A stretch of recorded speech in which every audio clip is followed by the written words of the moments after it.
Toxic construction debris that should have been carted off to hazardous waste sites is now just sitting in a Long Island park, and that is the finding of the Suffolk County District Attorney investigation on illegal dumping.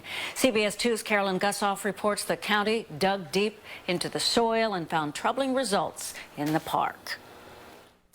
New test results at Roberto Clemente Park in Brentwood read like a laundry list of hazardous materials. Arsenic, cadmium, chromium. Toxic metals, petroleum products, and banned pesticides found along with asbestos on soccer fields and sledding hills and in a recharge basin.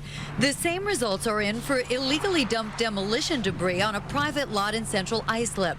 Samples showed 10 times the legal limit of contamination. The hazardous materials include chlordane, DDT. It's adding insult to injury to Brentwood residents whose park is now closed in a criminal investigation into who filled ball fields with 50,000 tons of toxic waste. It's just totally ridiculous. This kid's, it's a park, for God's sake. The contaminants found are known carcinogens that can leach into the groundwater. They linger for decades. They don't break down readily. The DA has yet to file criminal charges, but the town of Islip says it's filed insurance claims against day tree companies. The builders vigorously deny any wrongdoing. We never dumped anything at that site. We never hauled anything to that site. And now Islip's declared a state of emergency to speed up a now bigger cleanup. That park will be cleaned up, it will be reopened, and it will be better than before.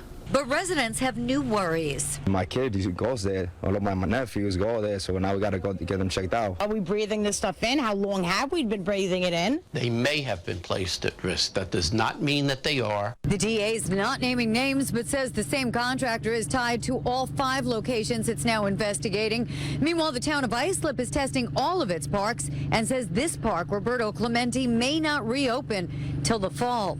In Brentwood, Long Island, Carolyn Gusoff, CBS 2 News. The Suffolk DA also revealing today that soil tested in a veteran subdivision in Islandia did not turn up any asbestos, but deeper soil samples there are still pending.